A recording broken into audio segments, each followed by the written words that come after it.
तो we started with theory of production, जिसमें हमने चार फैक्टर्स ऑफ प्रोडक्शन पे पहले बात किया था. So we spend some time on various factors of production.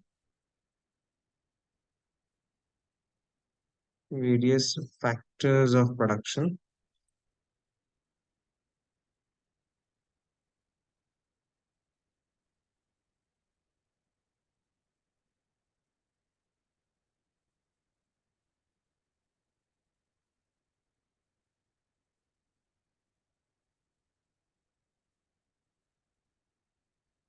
इसमें हमने ये बोला that prominently we categorize all the factors of production into four broad categories. We categorize all the factors of production into four broad categories. If I say what is factors of production, तो ये समझ में आती है कि production करने के लिए जिन चीजों की जरूरत है. Correct? If I want to do the production, what all things I need is nothing but factors of production. Those are prominently divided into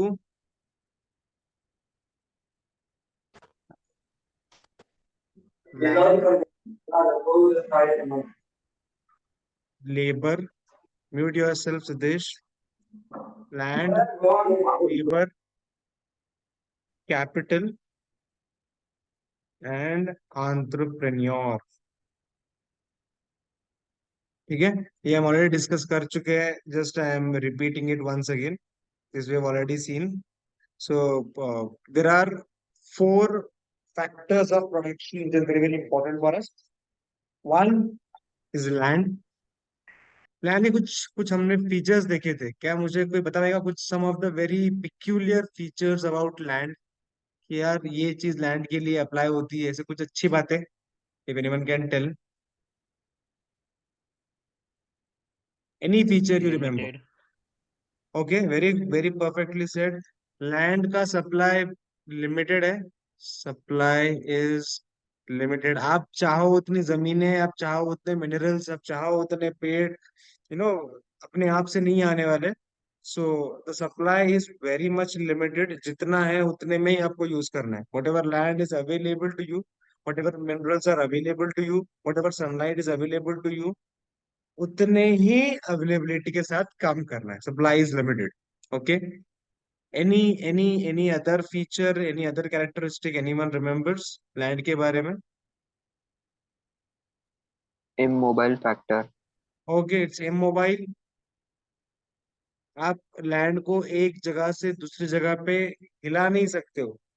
आप लेबर को हिला सकते हो, आप पैसे को हिला सकते हो, बट आप जगह को एक प्लेस से दूसरी जगह पे you can not move it. It's an immobile factor. Okay. Any other feature anyone remembers?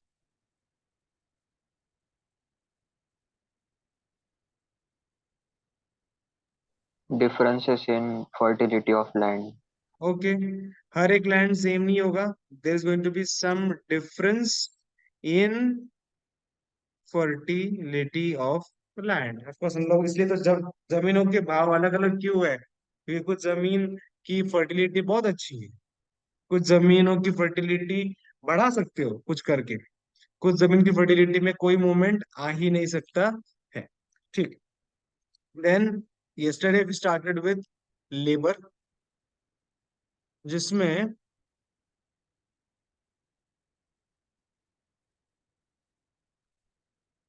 हमने जो पहली बात करी थी, दैट लेबर में दोनों तरह के लेबर आएंगे. If you are having any physical work, that is also a part of labor. If you have any mental work, that is also part of labor. अच्छा, I want to know some peculiar features about labor now, and everyone has to contribute. कुछ अच्छे features about labor. Inseparable labourer and Okay. Labour. Yes. आप inseparable. आप labour को labourer से दूर नहीं कर सकते हो. अगर आपको उसका काम चाहिए तो आपको वो बंदे को भी लाना पड़ेगा. It is not separable. Like land के केस में ओनर ऑफ लैंड एंड जहाँ पे लैंड है इन दोनों को आप अलग अलग कर सकते हो। Owner of land can stay away from land and still land can be used. जिससे आपने पैसा उठाया है in the name of capital, उसका पैसा और वो खुद अलग अलग रह सकते हैं। बट लेबर के केस में जिसका लेबर वर्क है, वो बंदा और उसका काम दोनों साथ में आएंगे, they are not separable, it is inseparable. Correct? और कोई feature? Weak bargaining features. Weak okay, bargaining weak power. Bargaining. Weak bargaining power. Weak bargaining इसीलिए होता है जनरली बिकॉज आपके ट्रेड यूनियंस इतने स्ट्रांग है नहीं कि आपके लिए झगड़ा करेंगे। अगर आपके, बिकॉज लेबर अबंडेंट है। प्रॉब्लम इज लेबर अबंडेंट है, तुम नहीं करोगे तो कोई और काम कर देगा। तो जब ऐसा कोई काम है जो आप नहीं करोगे कोई और कर देगा, तो उस केस में ऑफ कोर्स आपका बार्गेनिंग पावर उतना स्ट्रांग नहीं हो सकता है, because somebody else is ready to do that work in a much lesser wages। तो आप उतना बार्गेन नहीं कर पाओगे, तो ऐसा बोलेंगे नहीं कर रहा तो मत करो, हम किसी और को ट्रांसफर कर देंगे आपका काम। So it will have a weak bargaining power. Okay. और differ in efficiency of labor. Differ in efficiency. Okay, correct. इसीलिए आपका basically the wages are different for the same work to different people. But मुझे जो expected था वो है backward sloping supply curve. याद है backward sloping supply curve of labour? Yes.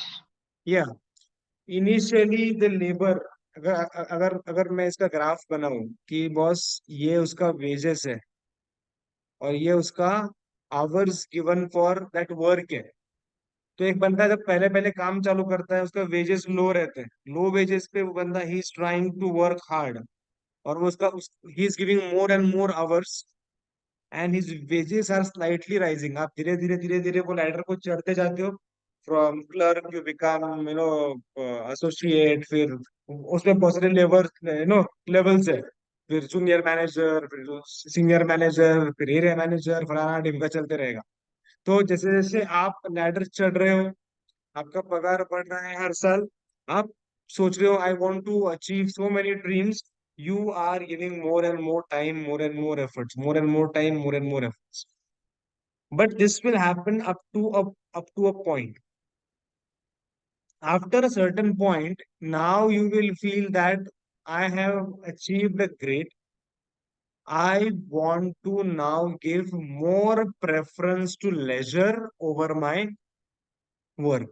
अब आपका काम कम कम होते जाएगा, आप कम कम टाइम देते जाओगे, बट आपका पगार अभी भी बढ़ रहा है बिकॉज अब आपका एक्सपीरियंस बहुत स्ट्रांग हो गया है। अब आप मार्केट में अपने आप को एक एज अ लीडर प्रेजेंट कर सकते हो। तो आप कम काम करके भी ज्यादा अर्न करोगे। और आप कम काम इसलिए कर रहे हो बिकॉज आप काम के बदले किसी और चीज को ज्यादा प्रेफरेंस दे रहे हो, जो कि आपका personal time. And hence generally this curve is seen that the the bend of that supply curve of labor is backward bending because workers are giving more preference to leisure over work। ठीक है, चलिए next part is capital. Late me just erase this. Okay, the third thing which is important for us is going to be capital। Okay, अच्छा, land के लिए उसका reward क्या है? Rent. Land वाले को क्या मिलेगा? रेंट मिलेगा। लेबर का रिवॉर्ड क्या है? वेजेस। कैपिटल का रिवॉर्ड क्या है? तो उसके ऊपर मिलेगा interest. Okay, I want some features about capital. You can tell some features about capital. Improves productivity of laborer. Okay, so अगर कैपिटल अच्छा होगा, so you will be able to bring better machineries, better tools to the manufacturing process. It will improve the productivity of workers. Very correct. अगर आज machine से काम होगा तो of course काम ज्यादा इफेक्टिव होगा इंस्टेड ऑफ मैनुअल वर्क, और मशीन्स लाने होंगे तो पैसा लगेगा। तो yes, capital will ultimately contribute towards automation, towards machineries, towards efficient tools, which will ultimately lead to what? Better performance by your workers. ठीक है, और Generate more employment. generate more Employ. employment ना। Yes. तो ultimately वही होगा ना कि आपका प्रोडक्शन बढ़ेगा, products going to the market will create a higher demand. Automatically there is a need for more production. If there's a need for more production, you need more people. Again, more people, more capital will come into picture, more production. It's a cycle going on. So आप अच्छा employment create कर पाओगे, because आपके employees अच्छा production करके बहुत सारा माल market में लेके आएंगे, but still there is always a shortfall of the demand to be satisfied. तो हमेशा there is always a need कि बॉस और लोगों को एम्प्लॉय एम्प्लॉय करो, और पैसा लगाओ, मशीनरीज लगाओ, फैक्ट्रीज खड़ी करो, प्रोडक्शन करो। It will create good employment opportunities. ठीक है, और कोई एक आधा पॉइंट ऐड कर सकता है Siddhesh, if you can add up. Advance payment of laborer and raw material stock. Like, correct, जो बिजनेस के प्री पेमेंट्स है भैया, आप जब आज बिजनेस चालू करोगे तो आज के आज तो धंधा नहीं होगा ना। आज ही सेल्स हो रहा है, बहुत सारा पैसा मिल रहा है, और आप सारे खर्चे आपके पे कर पा रहे हो, ऐसा तो कभी नहीं होगा। When you are into an initial phase, of course आपको आपके एम्प्लॉय लोगों का पेमेंट टाइम पे करना है। आपने जिनसे रॉ मटेरियल लिया हुआ है, आपको उनका पेमेंट करना है, आपको लाइट बिल का पेमेंट करना है, रेंट का पेमेंट करना है। बट इतना पैसा बिजनेस से जनरेट नहीं हो रहा है, because your product is not yet popular in the market. So what, how will you compensate? How will you pay all these expenses if your business is not earning it? So for that, the must will be capital. जितना capital आपके business में, इसलिए हम उसको बोलते हैं working capital. Safe रखते हैं पैसा कि भैया डेली रूटीन में अगर पैसे की गड़बड़ हो जाती है तो आपका नाम खराब हो जाएगा। मान लो आपने लेबर्स को पेमेंट नहीं किया, कल से वो काम पे आना बंद कर देंगे। आपने मटेरियल वाले को पैसा नहीं दिया, उसने मटेरियल भेजना बंद कर दिया। तो हम ये अफोर्ड नहीं कर सकते कि हमारे जो भी पेमेंट्स है उनमें हम डिले करें। बट हम लोग ये भी नहीं कर सकते कि बिजनेस से पैसा आ रहा है, तो we have to keep some capital aside for our daily expenses, which is called as working capital. उसका काम यही इंश्योर करना है कि आप आपके सारे पेमेंट्स टाइम पे करो, और फायदा इससे यही होगा कि बस आपका बिजनेस स्मूथली रन होगा। That is the only purpose behind doing that part.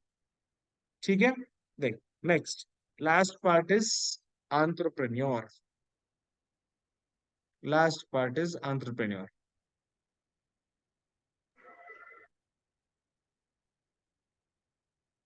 Okay, now entrepreneur is the one who is the founder of the business. Yes, I want to get few features about entrepreneur. decision making, Siddhesh क्या? decision making, very good. Decision making, business के सारे decision लेगा कौन? The entrepreneur, the owner, the founder. Correct. So उसको बहुत carefully हर एक चीज करनी पड़ेगी कि जब मैं रॉ मटेरियल परचेज कर रहा हूँ, वो किस क्वालिटी का होना चाहिए, वो कौन से सप्लायर से आएगा, वो क्या रेट से आएगा, क्या मोड से आएगा, उसको पेमेंट कब करेंगे, कितना डिस्काउंट लगेगा। Every decision he has to take. Marketing of my product कैसे करूंगा, what are the various modes of marketing, कितना पैसा उसके लगेगा। He has a very core role of taking all the important decisions of the business. Ultimately, his decisions will decide the future of that business as such. So, very important role he has to play is he has to take very crucial decisions for the business. Okay. Any other feature you remember?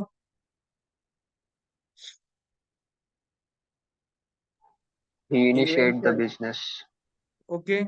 He initiates. ultimately he is the one who will give the kickstart to the business, correct? कोई तो अभी टाटा चालू होगा तो टाटा के कोई तो होगा जिसने जिसने सोचा होगा that we will start a business in the name of Tata's. Yes, so the one who initiates, who is the founder member of that business, he will be the entrepreneur. ठीक है, और एक point. He Invention pays में the reward to other factors. Okay, he pays reward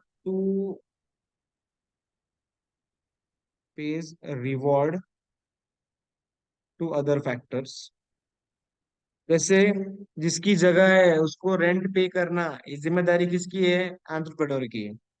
workers काम करते हैं उनको wages पे करना, ये जिम्मेवारी किसकी है?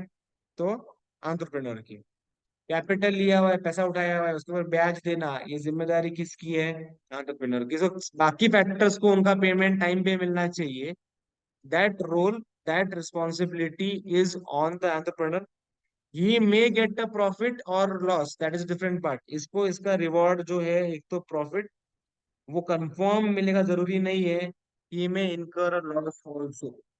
बाकी फैक्टर्स ऑफ प्रोडक्शन को उनका उनका रिवॉर्ड मिल जाता है कंपल्सरीली। उसमें तुम्हारा लॉस का गुंजाइश नहीं है। लेबर ने काम किया है तो उसको पगार मिलेगा। अगर आपने किसी से पैसा उठाया है तो उसको ब्याज मिलेगा। आपने किसी की जगह यूज की है तो उसको रेंट मिलेगा, फॉर श्योर। बट आप बिजनेस कर रहे हो तो आपको प्रॉफिट ही मिलेगा ऐसा जरूरी नहीं है। यू माइट ऑल्सो इनकर अ लॉस। सो उसके केस में एक सेकेंड पॉसिबिलिटी है, वो है लॉस की। So these were the various factors of production का, हमने इसके ऊपर काफी टाइम स्पेंड किया था and we have discussed all. मैंने एक बार वापस आपको क्विक रिवीजन दे दिया। फिर दूसरा हमने इसके बाद शुरू किया था, that is we started with the law of variable proportion. So I gave a very brief idea about there are two kinds of runs into economics. One is called a short run period or a short run. Another one is called a long run period or a long run. ठीक है, हम chapter कौन सा discuss कर रहे हैं आप अच्छे से इसका पेज नंबर नोट करके रखिए. So we are at page number 48 and we are discussing theory of production, chapter या unit 1.4. ठीक है, let me just tell you what is this short run and long run. ऐसे मैंने कल discuss किया था, क्या मुझे कोई बता पाएगा क्या कि short run long run economics में कैसे डिफाइंड है? क्या उन्होंने कहीं पे ऐसा मेंशन किया है क्या कि शॉर्ट रन 3 मंथ्स का होगा, या शॉर्ट रन 6 मंथ्स का होगा, या शॉर्ट रन 1 ईयर का होगा? कहीं पे टाइम पीरियड ऐसा मेंशन है क्या इकोनॉमिक्स में? No, नहीं. no. तो फिर शॉर्ट रन का मतलब क्या और लॉन्ग रन का मतलब क्या? हम बोलते हैं ना यार, शॉर्ट रन में हमको ये डिसीजंस लेने हैं बट लॉन्ग रन में हमको ये डिसीजंस लेने हैं. तो भैया शॉर्ट रन खत्म हो गया और लॉन्ग रन चालू है, या शॉर्ट रन कब तक खत्म होगा? ये समझने के लिए शॉर्ट रन होता क्या मालूम तो पड़े, तो ये हम लोग जज जज कर पाएंगे. तो can you tell me what do you mean by short run?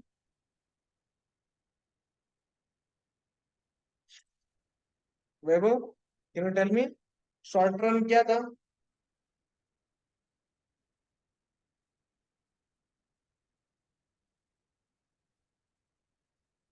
अच्छा, एनीवन?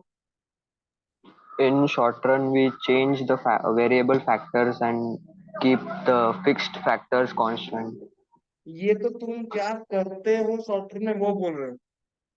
तो बोलो शॉर्ट रन होता ही क्या है?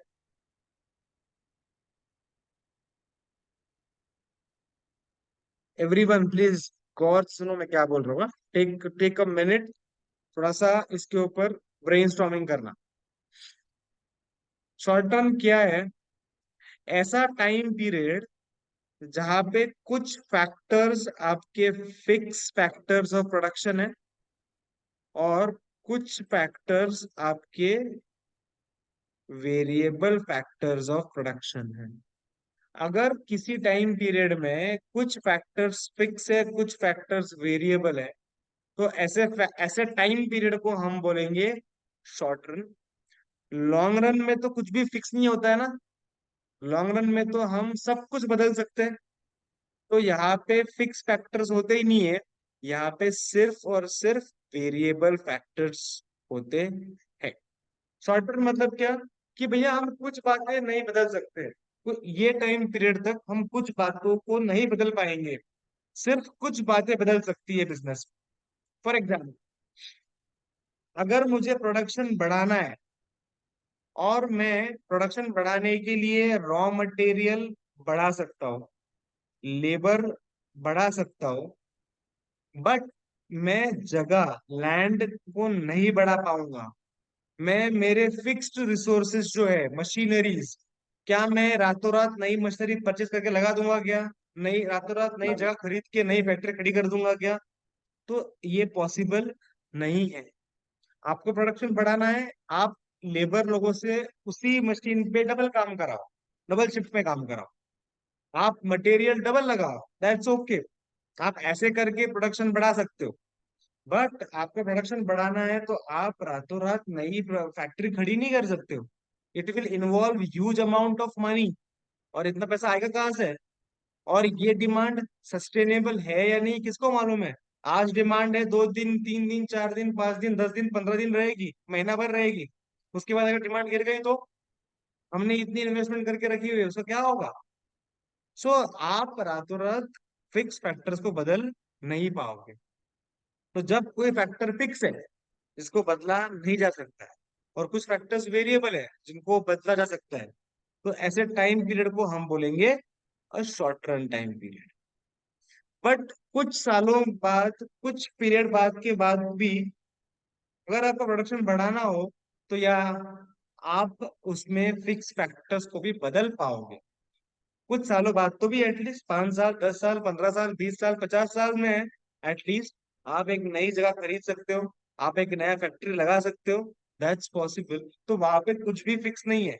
गिवन अ चॉइस, एक 50 साल में आप सब कुछ नया इंस्टॉल कर सकते हो, सब कुछ फ्रेश इंस्टॉल कर सकते हो। तो वहां पे कुछ भी फिक्स नहीं है, सब कुछ वेरिएबल है। ऐसे पीरियड को हम बोलेंगे long run period. Long run में कुछ भी फिक्स फैक्टर नहीं है, कोई ऐसा फैक्टर नहीं है जिसको हम चेंज नहीं कर सकते। हम लोग हर एक फैक्टर को चेंज कर सकते हैं, तो वो लॉन्ग रन। अगर हम कुछ फैक्टर्स को चेंज कर सकते हैं और कुछ फैक्टर्स को चेंज नहीं कर सकते, तो वो रहेगा short. Is this understandable to everyone? Yes. Yes, sir. ठीक है। अब एक लॉ हम पढ़ेंगे which will apply to short run. We started with that law, हमने जस्ट बेसिक नाम शुरू किया था, which was law of variable proportion.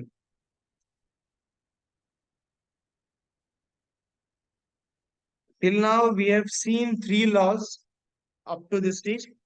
First law we saw, that was law of diminishing marginal utility, जिसको हम प्यार से law of DMU बोलते हैं।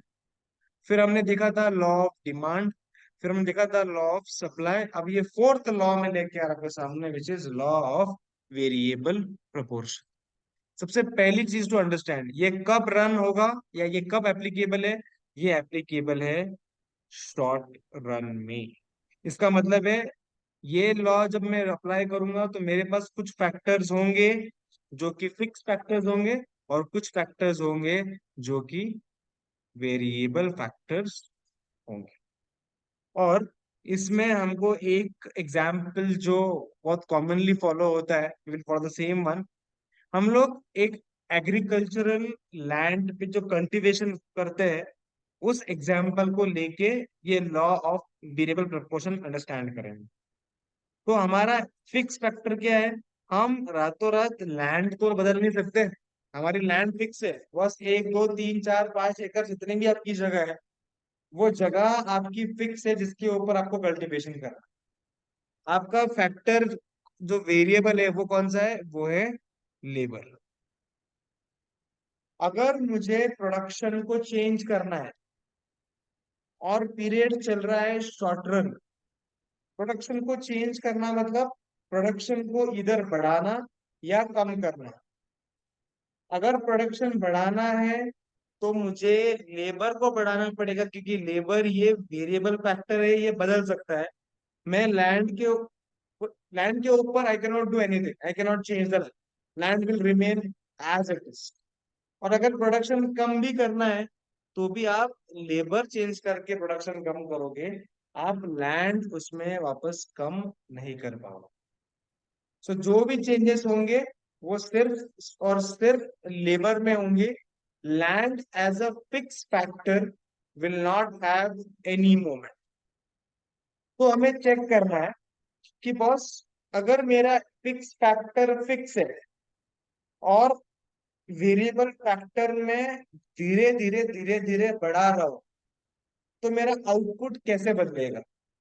तो उसके लिए I am making a small table for your understanding.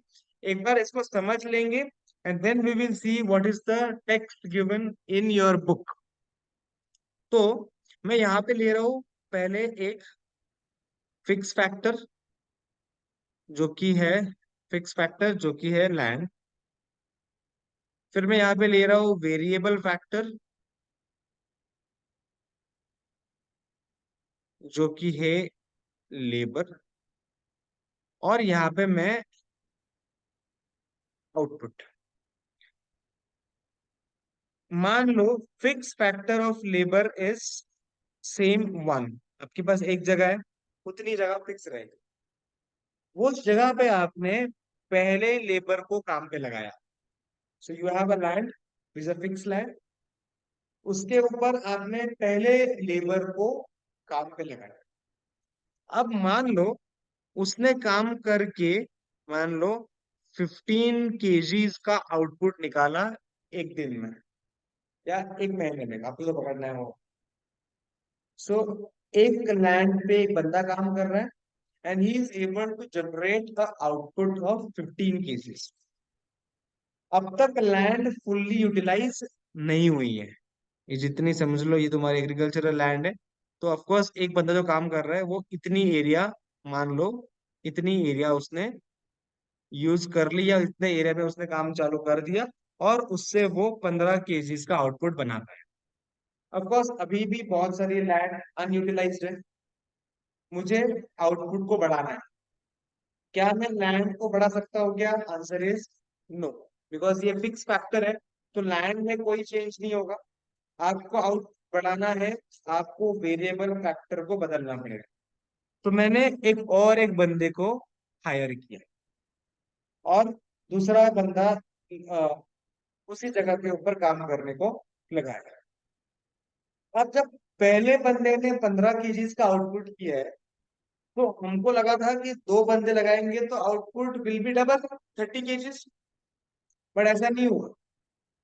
Output 30 KGs से ज्यादा 40 केजीज हो गया। और अब ये दोनों ने मिलके, मान लो अब इतनी जगह कंज्यूम कर ली, they have consume this much space, but output was not 15 से 30। मतलब एक आदमी को लगाया 15 केजीज का आउटपुट मिला, सो दो आदमी को लगाया तो 30 केजीज मिलेगा। ऐसा नहीं हुआ, 30 से उल्टा 40 केजीज का आउटपुट मिला। Can you give me the reason why this will happen? क्यों 30 से 40 केजीज का आउटपुट मिलेगा, 30 नहीं मिलेगा, या 30 से कम भी नहीं मिलेगा? क्यों?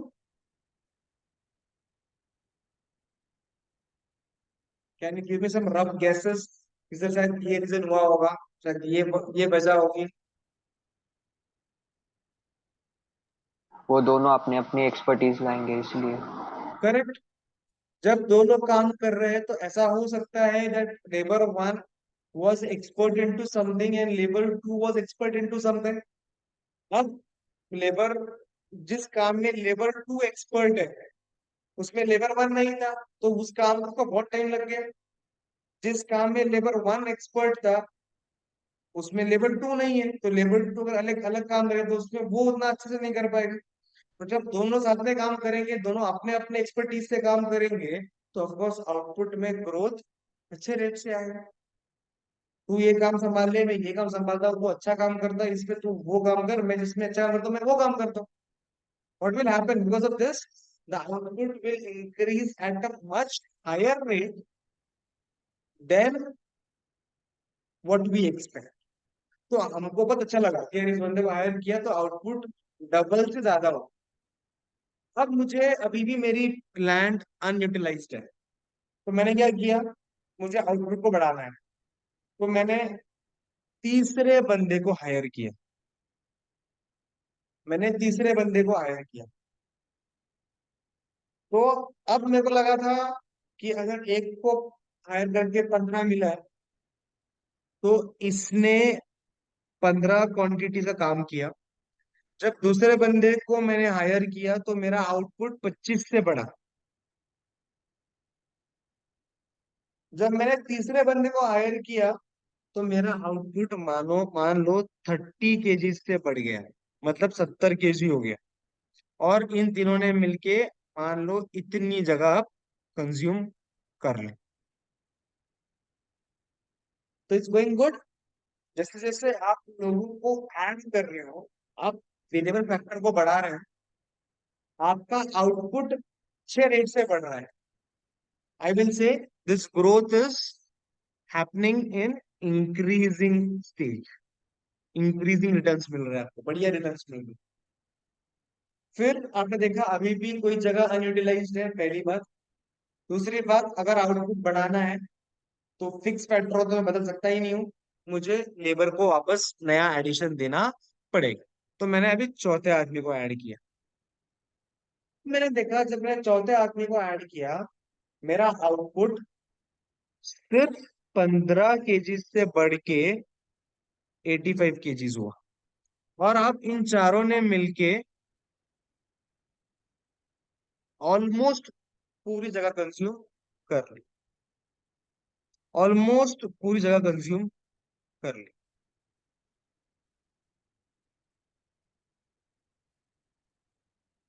आउटपुट बढ़ा है 100% श्योर, आउटपुट बढ़ा है 100% श्योर है। सिर्फ इतनी सी बात है दैट आउटपुट उतने रेट से नहीं बढ़ा। शायद ये हो सकता है दैट ओके, आपके लोग भले ही एक्सपर्टीज के आ रहे हैं, बट अब हो रहा है थोड़ा सा ओवर क्राउडिंग, करेक्ट। अब तीन लोग मिलके मैक्सिमम एरिया कवर कर रहे थे, चौथा आदमी आ जाता है तो थोड़ा बहुत you get that kind of no कि यार ये भी वो काम में अच्छा है, मैं भी वो काम में अच्छा हूँ, तो कौन काम करेगा। अच्छा तू कर ले, तू कर, मैं आराम करता हूँ, मैं नहीं करूँ। That is what is happening right now. The labours are having a small rift amongst themself, because now four people are operating on a land. There might be difference of opinions, there might be conflict of interest, there might be groupism. दो लोग अभी team team में काम करना चालू कर दिया इन्होंने, they are trying to overcome each other. हो सकता है एन नंबर ऑफ रीजंस हुआ है। ग्रोथ पक्का हो रहा है आउटपुट में, बट अब थोड़ा सा पेस कम हो गया, ठीक है। पर मैंने ये तो ऑब्जर्व किया कि हर बार जब बंदे को लाया तो आउटपुट बढ़ा है। अब कंपनी सोच रही है और आउटपुट बढ़ाना है बॉस, और आउटपुट बढ़ाना है। बट हम लोग लैंड को बदल तो नहीं सकते, तो हमने पांचवा लेबर काम पे लगाया। जब हमने पांचवा लेबर काम पे लगाया तो हमने देखा कि आउटपुट में कोई चेंज नहीं हुआ। आउटपुट उतना की उतना ही है। उल्टा अब जो लोग अच्छे से काम कर रहे थे वो भी अच्छे से नहीं काम कर रहे, क्योंकि बॉस चार लोगों ने ऑलरेडी तुम्हारी जगह पूरी ऑक्यूपाई कर ली है। अब जब तुम पांचवे को लाओगे तो वो बंदा कहाँ से कोई वैल्यू एडिशन करने वाला है। उल्टा झगड़ा होगा, उल्टा सीनियर सब जो है वो सीनियर्स उसको बुली करेंगे कि तू काम कर, हम बैठ जाएंगे। अब सीनियर्स तो वो लोग हैं जो उल्टा एक्सपर्ट है, जो बहुत टाइम से काम कर रहे हैं। जूनियर तो अभी अभी आया होगा, वो गलतियां करेगा। तो उल्टा आउटपुट बढ़ने के बजाय एक बार कम हो सकता है, उतना ही रहेगा। ये पांचवा आदमी लाके उसको पगार देके हमें कोई फायदा नहीं हुआ। ये जो स्टेज चल रही है, इस स्टेज को मैं प्यार से नाम दूंगा रिटर्न्स है, बट डिक्रीजिंग रिटर्न्स है। या या डिक्रीजिंग बोलेंगे या कुछ हद तक कांस्टेंट रिटर्न्स बोलेंगे। इट इज नॉट से डिक्रीजिंग, बिकॉज कम नहीं हो रहा है, बट बढ़ने का रेट या if I just be very specific, यहाँ पे इंक्रीज हो रहा है at a decreasing rate. If I be very specific, output बढ़ रहा है but at a decreasing rate. Rate slow है, आउटपुट बढ़ रहा है। अब इसके बाद भी अगर हम लोग आउटपुट बढ़ाने के लिए एक बंदे को हायर करते हैं, सिक्स बंदे को। तो क्या लगता है आउटपुट 85 होगा, 85 से ज्यादा होगा कि 85 से कम होगा? कम होगा। आप उल्टा कम कम होगा होना सर। चालू हो जाएगा। अब मान लो, अब ये 6 ने मिलके 70 की जिसका आउटपुट निकाला, उल्टा अब जो बंदा ऐड हो रहा है वो नेगेटिव रिटर्न्स लेके आ रहा है। बिकॉज अब हो गई है ओवर क्राउडिंग, अब हो रहा है झगड़ा। अब ना तू काम कर रहा है ना मैं काम कर रहा हूँ, हम लोग बड़ी पत्ते खेल रहे हो, आप हम बिल्कुल टाइम पास कर रहे हो आप। बिकॉज उतने लोगों की जरूरत ही नहीं थी, और आप लोगों को ऐड करते गए करते गए करते गए। आपको लग रहा था कि जितने लोग ऐड कर रहा हो उतना आउटपुट बढ़ेगा। तो आप यहाँ तक बहुत बढ़िया चल रहे थे, आप यहाँ तक बहुत बढ़िया चल रहे थे। उसके बाद भी आपको ग्रोथ मिला, बट वो ग्रोथ कम रेट से मिला। बट ठीक था, एटलीस्ट ग्रोथ था। इसके बाद तो ना ग्रोथ है यहाँ पे, तो ये आ गया कॉन्स्टेंट, मतलब आपका आउटपुट कुछ हद तक रेस्ट्रिक्ट हो गया।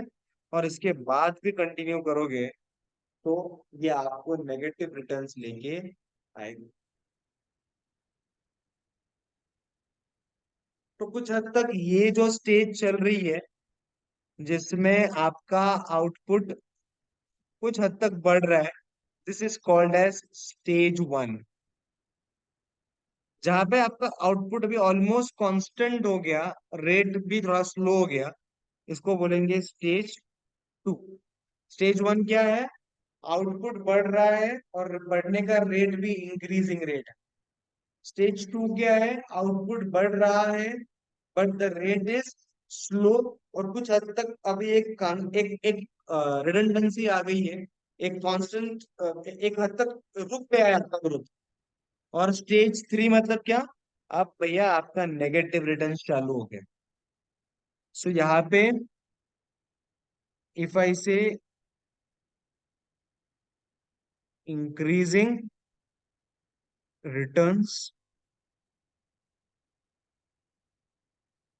एट इंक्रीजिंग रेट, स्टेज 2 में I can say increasing returns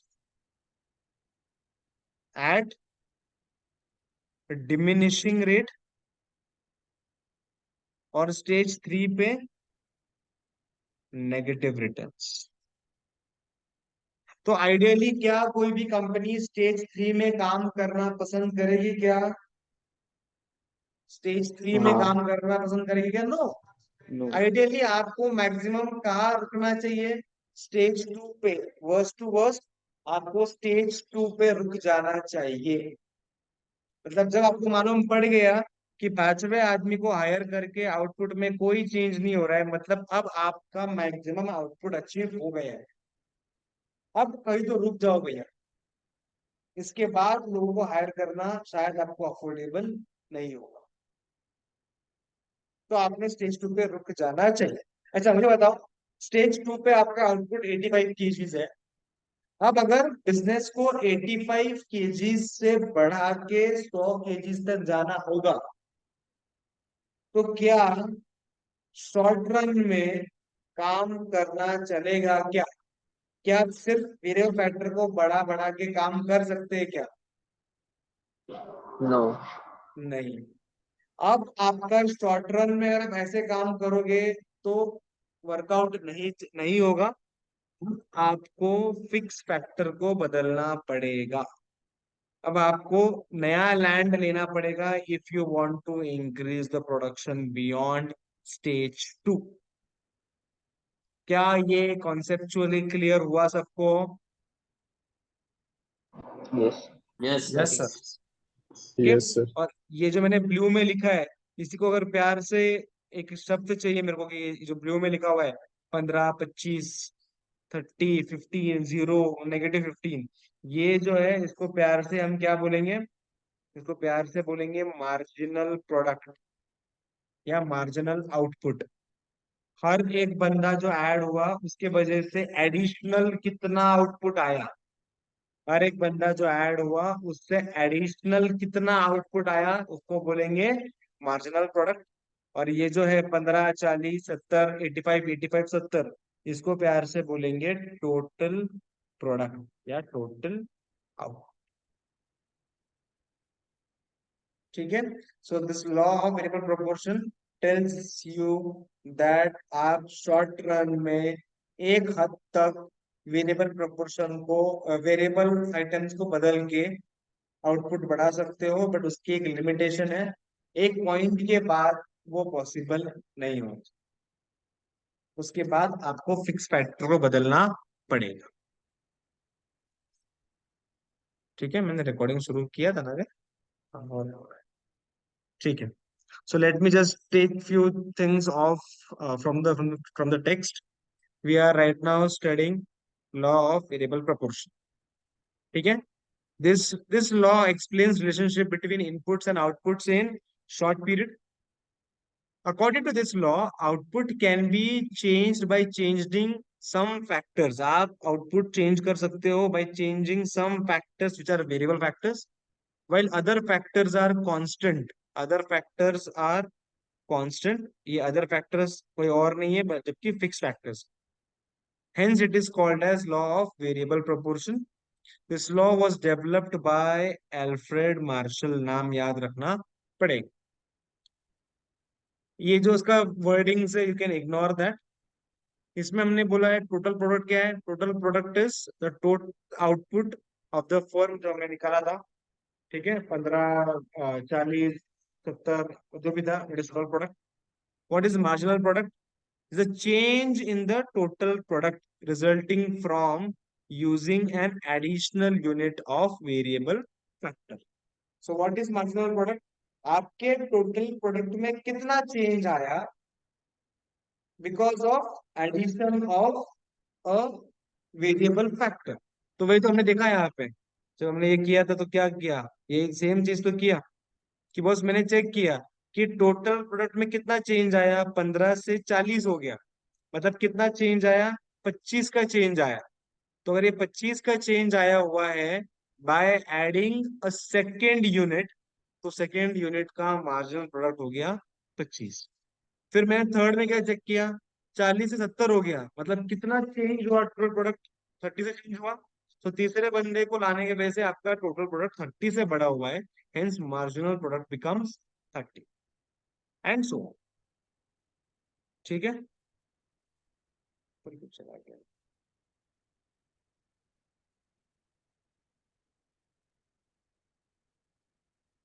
अपना पेज नंबर क्या है? 48. 49. 49। ठीक है, अच्छा, अगर आपको एवरेज प्रोडक्ट निकालना हो तो how do you find average about anything?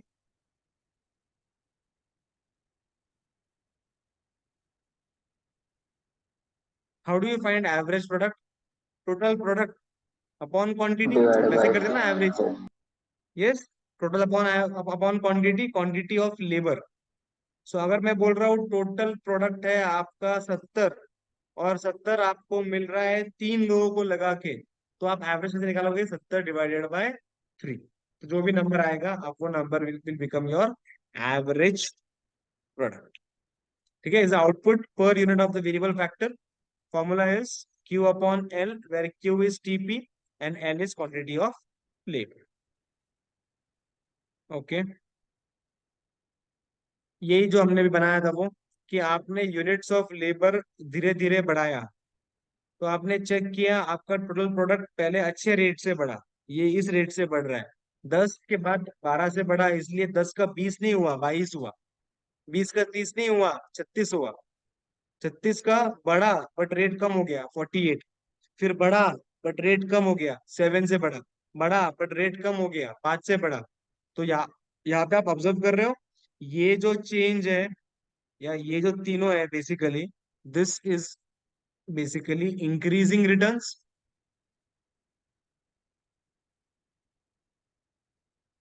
Increasing returns. फिर यहाँ पे रिटर्न्स मिल तो रहे, आपका आउटपुट बढ़ रहा है, but at a diminishing rate पे इंक्रीजिंग रिटर्न्स है।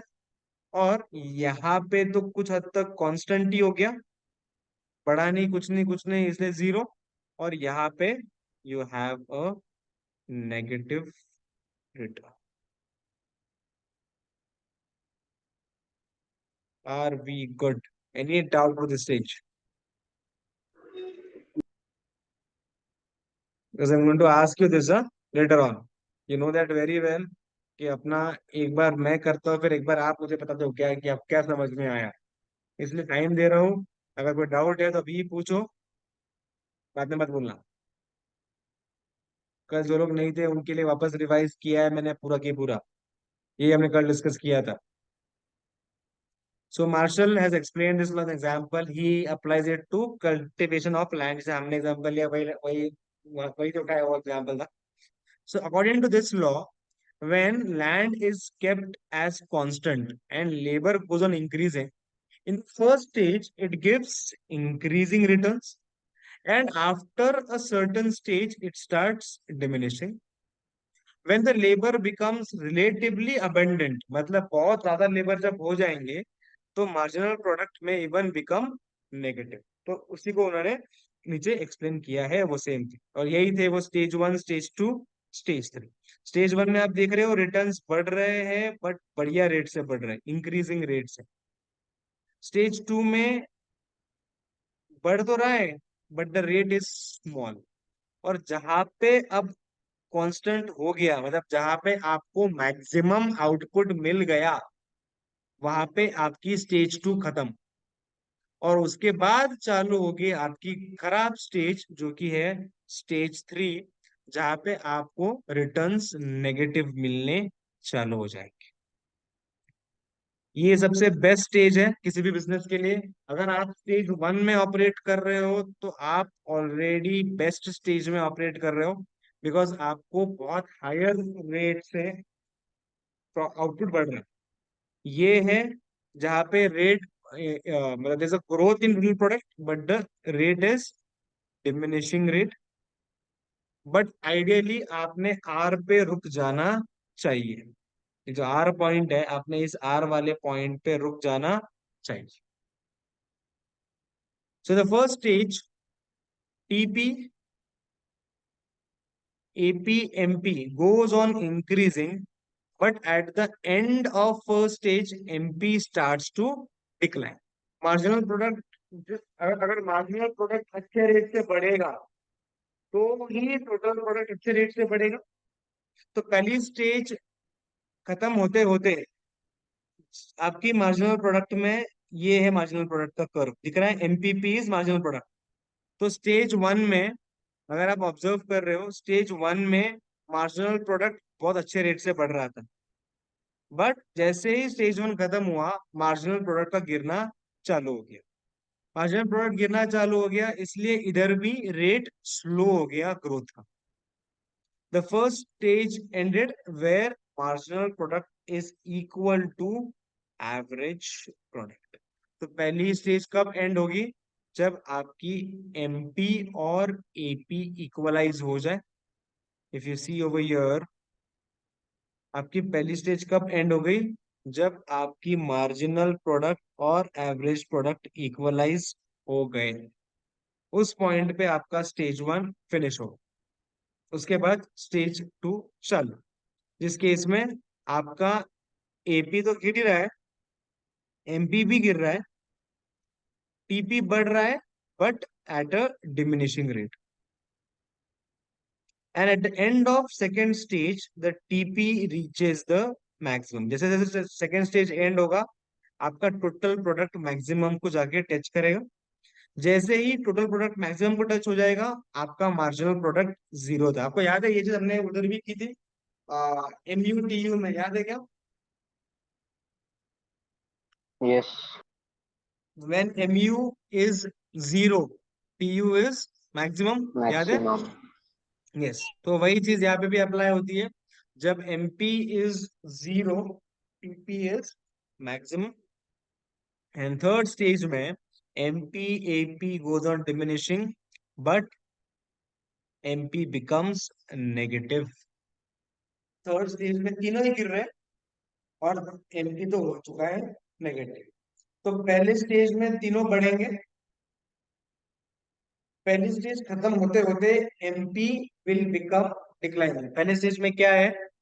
First stage, let me just make some simple rules for you. so that you remember.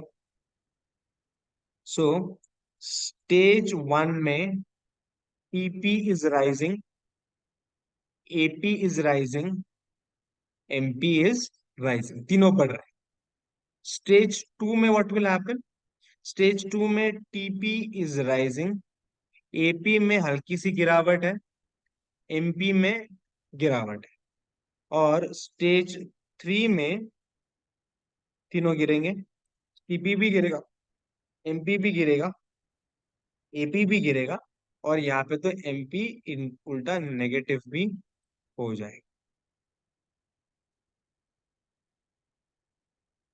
ठीक है, इसलिए इसको और एक नाम दिया है. The law of variable proportion is also called as law of diminishing marginal returns. अगर आप देख रहे हो उसका ट्रेंड, तो मार्जिनल रिटर्न्स एक पॉइंट के बाद they are going down down down down down, इसलिए इसको प्यार से कभी कभी law of diminishing marginal returns भी कहें. अच्छा, it's not only applicable to agriculture, but it is also applicable to industrial और service sector. Very much logical. अब अगर एक मशीन है मेरे फैक्ट्री में, उस मशीन को ऑपरेट करने के लिए अगर मैंने एक बंदे को रखा है, तो वही बंदा मशीन चालू भी कर रहा है, वही बंदा मशीन में मटेरियल डाल रहा है, वही बंदा है जो प्लग इन प्लग आउट देख रहा है, वही बंदा जो आउटपुट उससे निकल रहा है उसको उसको ना ठीक से देख रहा है, आ रहा है कि नहीं आ रहा है. तो वो बंदा जितना आउटपुट क्रिएट कर पाएगा, उससे ज्यादा दो लोग कर पाएंगे, बिकॉज काम बढ़ जाएगा. उससे अच्छा 3 लोग कर पाएंगे और काम बढ़ जाएगा और ढंग से काम कर पाओगे. बट अगर 3 लोगों से कैपेसिटी फुल हो जाती है, इतने ही लोग चाहिए उस मशीन के लिए, तो अगर आप चौथे आदमी को उस मशीन पे काम को लगाते हो, आप पांचवें आदमी को उस मशीन पे काम को लगाते हो, तो क्या ये लोग कोई आउटपुट बढ़ाने वाले हैं क्या? नहीं, उल्टा यही होगा, ये लोग आउटपुट को कम करने वाले हैं. तो ये सिर्फ एग्री में अपना ऐसा नहीं है, ये इंडस्ट्रियल एरियाज में भी ऐसी तरह से अप्लाई किया जाएगा जिस तरह से वो एग्री पे अप्लाई किया गया था. Getting this? Just give me 1 minute. जरा इसके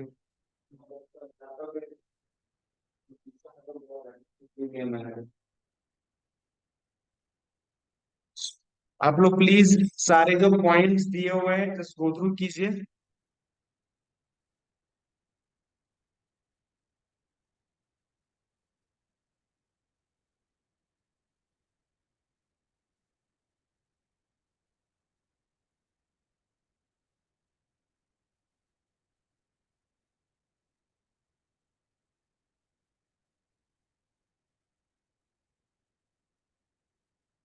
ये भैया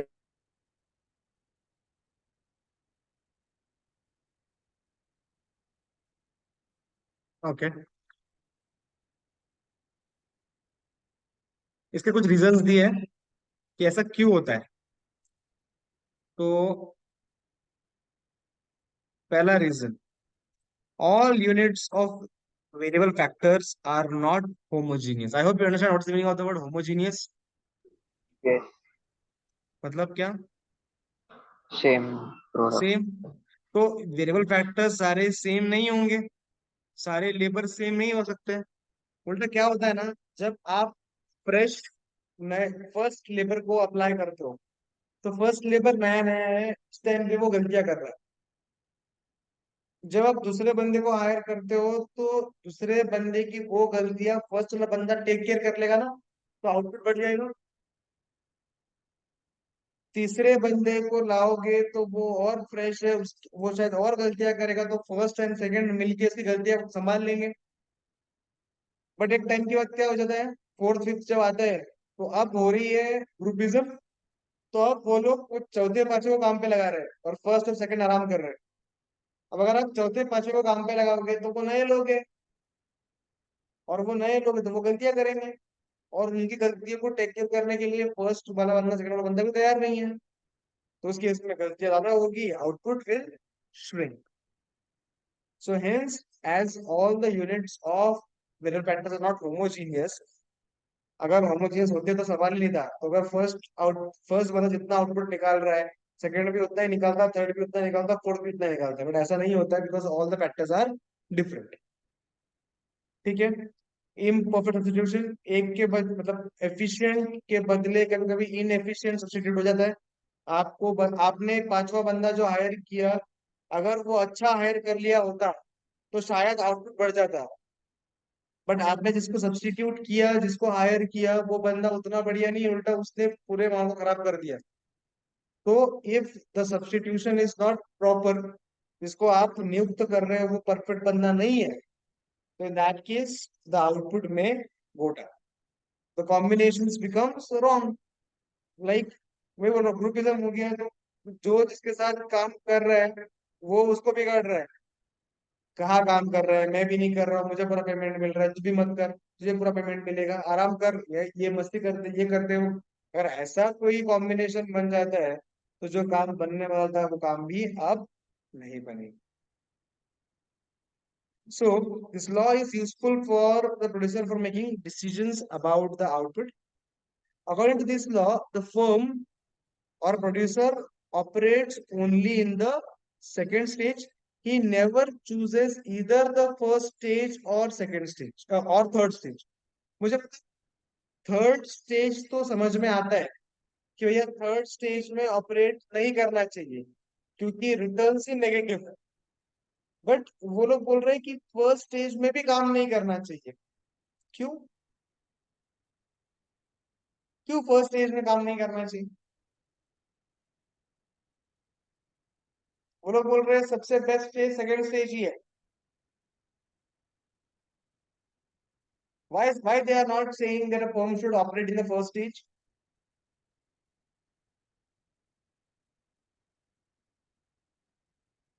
है क्या सब लोग? सर एक बार हैंड रेस टोटल करो। आउटपुट कम होगा इसलिए। टोटल आउटपुट कम होगा इसके लिए। ओके, बेसिकली फर्स्ट स्टेज में क्या आपने आपके फिक्स्ड रिसोर्सेज को फुल्ली यूटिलाइज किया क्या? नो। नहीं। आप फर्स्ट स्टेज में काम कर रहे हो तो आपने आपकी जगह की इतनी जगह कंज्यूम की है। मान लो आपने जो ये जो मैं पिंक में अब कर रहा हूँ, ये जगह अब तक यूटिलाइज नहीं हुई है। अगर आप फर्स्ट स्टेज में काम कर रहे हो तो आपका कुछ ना कुछ फिक्स्ड रिसोर्सेस है जो पूरी तरह से ऑप्टिमम यूज नहीं हुआ। ये जगह थी आपके पास, आप चाहते तो वहां पे कुछ काम कर सकते थे, आपने वो काम नहीं किया। आपने कुछ हद तक आउटपुट को रेस्ट्रिक्ट किया। जब आप स्टेज वन में काम कर रहे हो आप इतनी जगह यूज कर रहे हो, तो वो बोल रहे हैं कि ये अल्टीमेटली अंडर यूटिलाइजेशन है आपके रिसोर्सेस। तो अगर आपको ऑप्टिमम यूज करना है तो स्टेज टू में काम करना पड़ेगा जहां पे आप ये पूरा यूज कर रहे हो। इसको हम बोलेंगे ऑप्टिमम यूसेज। ऑप्टिमम यूसेज जहां पे आप पूरी की पूरी लैंड यूज कर रहे हो। और अगर इससे ज्यादा आप अगर लोगों को हायर करोगे उसी जगह के ऊपर तो आप कर रहे हो ओवर यूटिलाइजेशन। इकोनॉमिक्स में हमको सब कुछ चाहिए ऑप्टिमम। हमको सब कुछ चाहिए ऑप्टिमम। हमको कुछ भी ओवर पसंद नहीं, हमको कुछ भी अंडर पसंद नहीं। कुछ भी कम यूटिलाइज नहीं होना चाहिए, कुछ भी ज्यादा यूटिलाइज नहीं होना चाहिए। Everything should be utilised in the most optimum manner, and that optimum utilization will happen only when you are operating in second stage. इसमें जो assumptions है कि हम अज्यूम करके चल रहे हैं कि जो वैल्यू फैक्टर्स आ रहे हैं वो होमोजीनियस आ रहा है। अगर वो होमोजीनियस नहीं रहेंगे तो लफड़ा क्या हो जाएगा? मान लो सेकंड वाला बंदा खराब है फर्स्ट वाले बंदे से, सेकंड वाला बंदा खराब है फर्स्ट वाले बंदे से, तो ये दोनों मिलके आउटपुट बढ़ाएंगे कि कम करेंगे? कम करेंगे। कम करेंगे। तो हम मान के चल रहे हैं सेकंड वाला बंदा पहले वाले बंदा जैसा ही है। वो काम कर रहा है, गलतियां कर रहा है, बट फर्स्ट वाले बंदा उसको हेल्प करके दोनों मिलके अच्छे से काम कर रहे हैं। अगर हम ऐसा assume नहीं करेंगे तो ऐसा हो सकता है कि third person is contributing more than second person. हो सकता है। या थर्ड या fifth person is contributing more than second person, हो सकता है।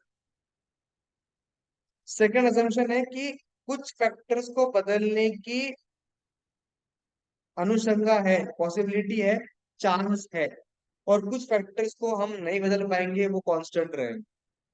तो कुछ फैक्टर्स फिक्स है, कुछ फैक्टर्स वेरिएबल है, और वेरिएबल को बदलने की पॉसिबिलिटी है। ठीक है, this a possibility to change the combination of fix and variable factors. There is no change in the level of technology. Again, as technology changes, output can have a very big change. तो अगर technology बदल जाती है तो ये सारी बातें phone ले, फिर 2 लोग काम कर रहे हैं, 4 लोग काम कर रहे हैं, ऐसा हो सकता है कि 5 लोग भी काम, बट नई टेक्नोलॉजी आ गई तो शायद जितना पहले 4 लोग नहीं कर पा रहे थे, वो 5वां आदमी होने के बाद उतना आउटपुट बढ़ जाए। इसलिए टेक्नोलॉजी को हमें कांस्टेंट मानना पड़ेगा, और ये सिर्फ शॉर्ट रन में अप्लाई होगा, लॉन्ग रन में अप्लाई नहीं होगा, बिकॉज लॉन्ग रन में कोई फैक्टर फिक्स होता ही नहीं है, सारे फैक्टर्स वेरिएबल माने जाएंगे। क्या आपको लॉ ऑफ वेरिएबल प्रोपोर्शन पूरा समझा है सब लोगों को? Yes. यस, प्लीज Yes, थोड़ा सा sir.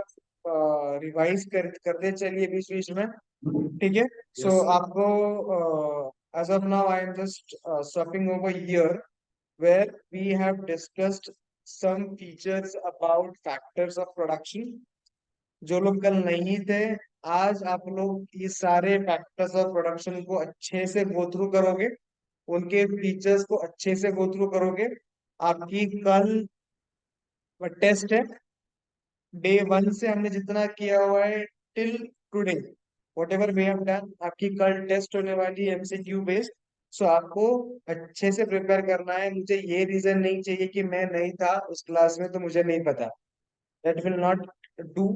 आपको पढ़ना है, गो थ्रू करना है। Any doubt you will let me know on the WhatsApp also, that's also fine, I will try to answer on that। कल हम Sir, लोग डिस्कस करेंगे about law of returns to scale। आप एक बार बोल, जो डे 1 से हुआ है वहां से आज तक ये कितना तो होगा? डेवन कितने अपना हो गए? टेस्ट हमेशा जब भी होगा ना, तो वो कभी भी एक टॉपिक पे नहीं होता है। जिस दिन से अपने लेक्चर्स चालू किए, ये जो 1 डेढ़ महीने में अपने जितना भी किया है, I think so started from July, so 1 डेढ़ महीने में जितना भी अपन ने किया है, सब कुछ is a part of that test. तो आपका revision okay. On a continuous basis होता है, ऐसा मैं मान के चलता हूँ। ठीक है, सो आप यस लोग पूरा सब कुछ करके आएंगे। कल अपनी टेस्ट होगी on the entire course we have sir, finished. Online है क्या ऑफलाइन? कल ऑफलाइन होगा ऑनलाइन मेरा है या? टेस्ट, ऑफलाइन ऑफलाइन कल ऑफलाइन टेस्ट होगा। ओके, ठीक है, चलेगा। और आफ्टर टेस्ट खत्म होने के बाद अपन ये रिटर्न्स टू स्केल वाला यूनिट खत्म करके कल ये वाला चैप्टर अपना ऑलमोस्ट वाइंड अप करेंगे। Getting this? चलेगा। ठीक है, Sir, चलो you all can leave, if you have any doubt ask. Siddhesh you saying something? प्रदर्शन है ना? हाँ, क्या बोल रहे हैं? इकोनॉमिक्स के लेक्चर में लॉ की बुक लेकर बैठा था दर्शन। दर्शन क्या? हाँ। कल कल कल अपन बात करेंगे ना, कल सब लोग पैसे पैसे लेके आना। सर, वो जाने दो। वो क्या बोल रहा था पता है? क्या? वो एमपी एमपी क्या है बोले? वो आंध्र प्रदेश और मध्य प्रदेश है क्या? हे भगवान, कौन बोला? दर्शन बोला क्या ये? हाँ। दर्शन, बेटा लॉ की क्या है एमपी और एपी? क्या देखो मैं यहाँ पे जॉब सिखा रहा हूँ क्या? नाही हो सर, काही हाँ, बोलताय, बरं, ठीक है। काही पण चलो बोलताय। ज्या सर टेस्ट के साथ आपका प्रिपेयर रहा, जिनका भी टेस्ट अच्छा नहीं जाएगा, यू नो आपको क्या उसके लिए कंपनसेट करना है, तो आप प्रिपेयर करके आइए कल अच्छे से। ठीक है, यस। चलिए आप लोग अभी मैथ्स के लिए तैयार कीजिए, आपका होमवर्क पूरा कीजिए, जो कुछ भी है वो। 1 बजे आपका शायद मैथ्स सेशन है ना, तो आप उसके लिए तैयारी यस। कीजिए। चलो bye bye, thank you so sir much. कल ऑनलाइन बैच रहेगा क्या? मैं अब तक तेरे लिए ऑनलाइन टेस्ट लूंगा, पर इतना तेरा कंटेंट ही अब तक उतना हुआ नहीं रहता है यार अपना। हाँ सर, वो बैच ऑनलाइन होगा ना कल, वही पूछ रहा था। नहीं, कल कल का एक काम करता हूँ, जितना लेक्चर वाला पार्ट है उतना मैं I will keep it online, मतलब तू ऑनलाइन ज्वाइन करेगा, बाकी सब ऑफलाइन ही रहेंगे। हाँ तो ओके आपके साथ मैं स्क्रीन पे शेयर करूंगा, उनके साथ मैं स्क्रीन पे शेयर करूंगा सामने। ओके ठीक है, so sir they will have a bigger screen, we will have my laptop screen का डेटा। सो कल आप ज्वाइन करना, आपको मैं लिंक भेज दूंगा। ठीक है, yes sir thank you okay. Aditya, today session समझ में आया कि नया था तो कुछ हाँ सर पूरा समझ बाउंसर आया गया? नहीं समझ आ गया पूरा समझ में आया ना? ठीक है, यस ओके फाइन। ओके चलो, thank you so much, one can leave. Sir